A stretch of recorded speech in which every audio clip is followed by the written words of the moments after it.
நம்முடைய தமிழ்நாடு ஒன்றிய அரசுக்கு ₹1 கொடுக்குதுன்னு வச்சுங்க, நமக்கு எவ்வளோ தெரியுமா திரும்ப தராங்க? 29 காசு. இந்தியாவிலேயே அதிகமான வருவாயை ஒன்றிய அரசுக்கு ஈட்டி கொடுக்கக்கூடிய இரண்டாவது மிகப்பெரிய மாநிலம் எது தெரியுமா? நம்முடைய தமிழ்நாடு. உத்தரப்பிரதேசம் பாஜக ஆட்சி செய்யக்கூடிய மாநிலம், உங்களுக்கு நல்லா தெரியும். இந்த உத்தரப்பிரதேசம் ₹100 அந்த மாநிலத்தினுடைய வருவாயா ஒன்றிய அரசு கொடுக்குதுன்னு வைங்க.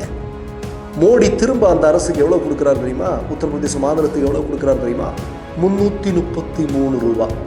தமிழ்நாட்டுக்கு ரொம்ப குறைவாகவும் உத்தரப்பிரதேசத்துக்கு ரொம்ப அதிகமாகவும் கொடுக்கறது அப்படிங்கிற முடிவை மோடியும் நிர்மலா சீதாராமனும் எடுக்கிறதுக்கான காரணம் என்ன தெரியுமா? மிஸ்டர் பர்ஃபெக்ட் மென் வெல்னஸ். திருமணம் ஆகக்கூடிய அனைத்து ஆண்களின் இல்லற பிரச்சனைக்கும் ஒரே தீர்வு. 1000க்கும் மேற்பட்டோருக்கு குழந்தை பாக்கியமும் கிடைத்துள்ளது. நமது தமிழ்நாட்டில் துவங்கிய நிறுவனம் இன்று உலகம் முழுக்க பயணிக்கிறது. மேலும் விவரங்களுக்கு கீழுள்ள எண்ணை அணுகுங்கள். வணக்கம். நம்முடைய தமிழ்நாடு ஒன்றிய அரசுக்கு ₹1 கொடுக்குதுன்னு வச்சுங்க. ஒன்றிய அரசு நமக்கு எவ்வளோ திரும்ப தருது தெரியுமா? 29 காசு. ஆனால் அதே நேரத்தில் யோகியினுடைய ஆட்சி நடக்கக்கூடிய, பாஜக ஆட்சி நடக்கக்கூடிய உத்தரப்பிரதேசம் ₹1 கொடுக்குதுன்னு வைங்க.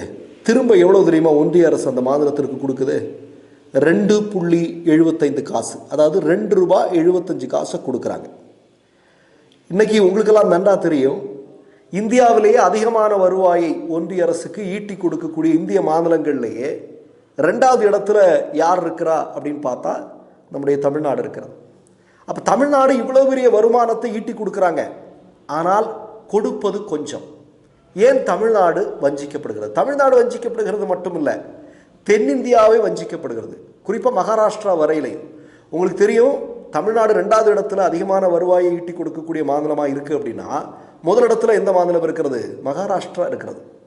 இப்போ மகாராஷ்டிரா ஆகட்டும், தமிழ்நாடாகட்டும், கேரளாவாகட்டும், தெலுங்கானா, ஆந்திரா, கர்நாடகா, இப்படி தென்னிந்தியாவில் இருக்கக்கூடிய பெரும்பாலான மாநிலங்கள் ஒன்றிய அரசுக்கு அதிகமான வருவாயை ஈட்டி கொடுக்கக்கூடிய அதே நேரத்தில் திரும்ப பாஜக ஒன்றிய அரசு என்ன கொடுக்குதுன்னு பார்த்தா சொற்பமான எமௌண்ட் தான் கொடுக்குறாங்க.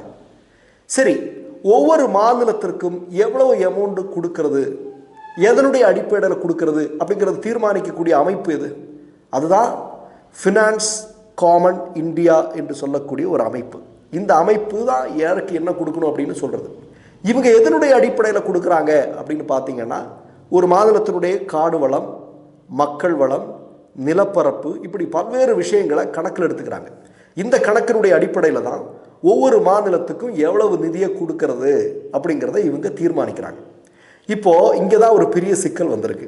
என்ன அப்படின்னா, கடைசியில் ஒரு விஷயம் தான் அதாவது இப்போ மக்கள், ஒரு மாநிலத்தில் இருக்கக்கூடிய மக்கள் தொகை, அந்த மாநிலத்தில் இருக்கக்கூடிய வளங்கள், அந்த மாநிலத்தினுடைய நிலப்பரப்புலாம் சொன்னோம் இல்லையா, இதில் இந்த மக்கள் தொகை அப்படிங்கிறதான் ஒரு மாநிலத்தில் எவ்வளோ பேர் வசிக்கிறாங்க, இதுதான் முக்கியமான விஷயமா இருக்குது அப்படின்னு சொல்கிறாங்க.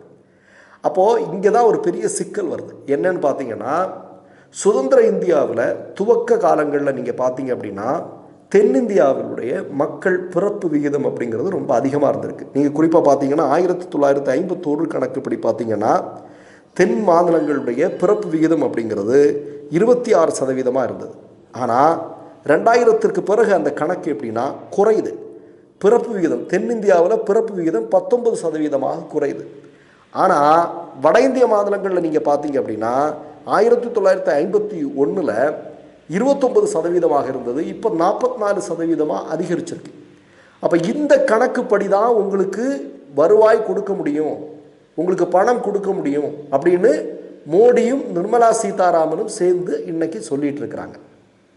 இப்போ இந்த ஏன் தென்னிந்திய மாநிலங்கள் பாதிக்கப்படுது அப்படின்னு பார்த்தீங்கன்னா, அதிகமான வருவாயை கொடுக்குறோம், ஆனால் குறைவான தொகையை நமக்கு திரும்ப கொடுக்குறாங்க. இங்கேயும் மக்கள் இருக்கிறாங்க, இங்கேயும் வளர்ச்சி திட்டங்கள் தேவைப்படுது, இங்கேயும் பல்வேறு விஷயங்கள் பண்ண வேண்டியது இருக்குது. ஆனால் கொடுக்கறது கொஞ்சமாக கொடுத்தா என்னப்பா பண்ணுறது அப்படிங்கிற ஒரு குமுறல் நமக்கு இயல்பாகவே இருக்கிறது. அப்படிங்கிறது நியாயமானது. என்ன சிக்கல் அப்படின்னா, இந்த மக்கள் தொகையினுடைய அடிப்படையில் தான் கொடுப்பேன்னு சொல்கிறது மிகப்பெரிய சூழ்ச்சி திட்டம். நீங்கள் பார்த்தீங்கன்னா, உங்களுக்கெல்லாம் முன்னாடி விளம்பரம் பார்த்துருப்பீங்க, நாம் 2 பேர் நமக்கு 2 பேர், நாம் 2 நமக்கு 1, பிறகு நாம் 2 நமக்கேன் 1 அப்படிங்கிற மாதிரியான விளம்பரங்களெல்லாம் மிகப்பெரிய அளவில் இருந்தது.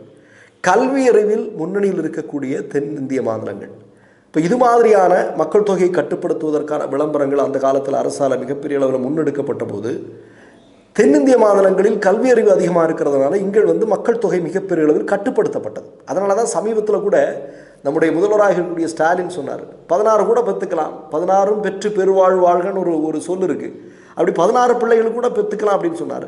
அதே மாதிரி சந்திரபாபு நாயுடு கூட சொன்னார், எத்தனை குழந்தை வேணாலும் பெற்றுக்கலாம், பெற்றுங்க அப்படின்னு சொல்கிறாரு. ஏன்னா இந்த காரணத்தை காட்டி நமக்கு கூடிய வருமானத்தில் கை வைத்து கொண்டிருக்கிறார்கள். யார்? ஆர்எஸ்எஸ் மோடியும் ஆர்எஸ்எஸ் நிர்மலாவும். அது ரொம்ப முக்கியமானது. அப்போ அதனால் என்னன்னா இப்போ இந்த காரணத்தை காட்டி கொடுக்கறதுனால தென்னிந்திய மாநிலங்கள் மிகப்பெரிய அளவில் பாதிப்பு அடைகிறாங்க. சரி, ஒரு பக்கம் இந்த மாதிரியான சூழ்ச்சியை செய்து தென்னிந்திய மாநிலங்களை இல்லாமல் செய்து கொண்டிருக்கிறார்கள். அதாவது வடக்கு வாழ்ந்து கொண்டிருக்கிறது, தெற்கு தேய்ந்து கொண்டிருக்கிறது என்று சொல்கிறோம் இல்லையா? இப்போ தென்னிந்திய மாநிலங்கள் புறக்கணிக்கப்படுகிறது. அதுக்கு இன்னொரு மிக முக்கியமான காரணம் என்னென்னா, ஆர்எஸ்எஸ்னுடைய பாஜகவினுடைய சித்தாந்தம் எல்லாம் தென்னிந்திய மாநிலங்களில் செயல்படாது. பாஜகவுடைய மூத்த தலைவர் சொல்கிற மாதிரி படித்தவர்கள் இருக்கிற இடத்துல பாஜகவுக்கு வேலையே இல்லை, பாஜக வெற்றி பெறவே முடியாது. அப்போ மோடி பேசுகிறத கேட்டால் படித்தவர் தான் என்ன செய்வான்? கிண்டல் அடிப்பான் இல்லையா? அப்படி தானே பண்ணுவான். மோடியோ அமித்ஷாவோ ஒரு 10 நிமிஷம் பேச சொல்லுங்களேன், பேசுகிறத கேட்டால் ஒரு படித்த இளைஞன் என்ன சொல்லுவான்? கிண்டல் பண்ணுவான். என்னப்பா இந்த அளவு முட்டாள்தனமாக பேசிகிட்டு இருக்கிறாங்க அப்படின்னு தானே சொல்லுவாங்க, அப்படி தானே பேசுவாங்க. ஆனால் தென்னிந்திய மாநிலங்கள் கல்வி அறிவில் முன்னணியில் இருக்கிறதுனால ஆர்எஸ்எஸ்க்கு இங்கே வளர முடியாது.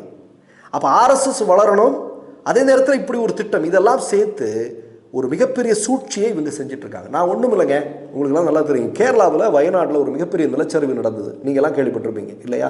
எல்லா உலகத்தில் இருக்க அதை பார்த்த எல்லா மக்களுமே அவ்வளோ கண்ணீரோடு நம்ம இருந்தோம். இன்னும் 47 உயிர்கள் பூமிக்குள்ளே கண்டுபிடிக்க முடியாமல் போயிடுச்சு. அந்த அளவுக்கு சிக்கல், இருந்த வீடு போச்சு, எல்லாம் போச்சு. அந்த நிகழ்வு நடந்து ஒரு வாரத்துக்கு பிறகு, ஏன்னா ஊடகங்களெல்லாம் கேட்குறாங்க, எல்லாரும் வந்து பார்க்குறாங்க மோடி ஏன்பா வரலன்னு. ஒரு வாரத்துக்கு பிறகு ஒரு ட்ராமா போடுறதுக்கு மோடி வந்தார். வந்தவர் என்னென்ன ட்ராமா போட்டார், அது எப்படியெல்லாம் ஆர்எஸ்எஸ் சமூக ஊடகங்களில் வைரல் ஆச்சுன்னு தெரியும்.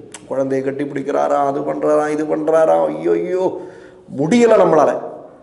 சரி, இப்போ அந்த மாநிலத்தினுடைய ஒன்றிய அரசு என்னன்னா ஒரு கோரிக்கையை முன்வைக்கிறாங்க மோடி கிட்ட, இதை தேசிய பேரிடராக அறிவிக்கணும். கேரளாவுடைய வரலாற்றிலேயே இவ்வளவு பெரிய அழிவை, இவ்வளவு பெரிய சிக்கலை கேரளா சந்தித்ததே கிடையாது. அவ்வளோ பெரிய சிக்கல் இருக்குது, நீங்கள் தயவு செஞ்சு இதை தேசிய பேரிடராக அறிவிங்க அப்படின்னு சொல்கிறாங்க. ஆனால் இங்கேருந்து எல்லாத்தையும் தலையாட்டிட்டு போன மோடி இன்றைக்கு அதை அறிவிக்கலை. அப்போ நான் என்ன சொல்கிறேன்னா, தென்னிந்தியாவில் இதே மாதிரியான தேசிய பேரிடர்கள் நடக்கும்போது, இயற்கை சீற்றங்கள் நடக்கும்போது அது தொடர்பாக மோடி எடுக்கக்கூடிய நடவடிக்கை ஒரு மாதிரி இருக்குது. குஜராத்தில் எதுவும் நடக்கலைனாலும் கூட, சின்ன சம்பவங்கள் நடந்தால் கூட அங்கே என்ன மாதிரி பண்ணிகிட்டு இருக்கார் அப்படிங்கிறத பார்க்குறது நமக்கு இருக்குது. அப்போது ஒரே நாடு இந்தியாவில் இருக்கக்கூடிய மாநிலம் தான் தமிழ்நாடும் கேரளாவும்.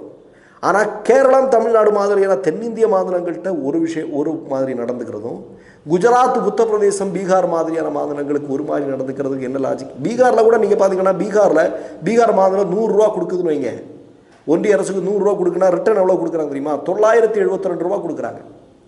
உத்தரப்பிரதேசம் 100 ரூபா கொடுக்குன்னா 333 ரூபா கொடுக்குறாங்க. ஆனால் நம்முடைய தமிழ்நாடு 100 ரூபா கொடுக்குதுன்னா 29 ரூபா தான் திரும்ப கொடுக்குறாங்க.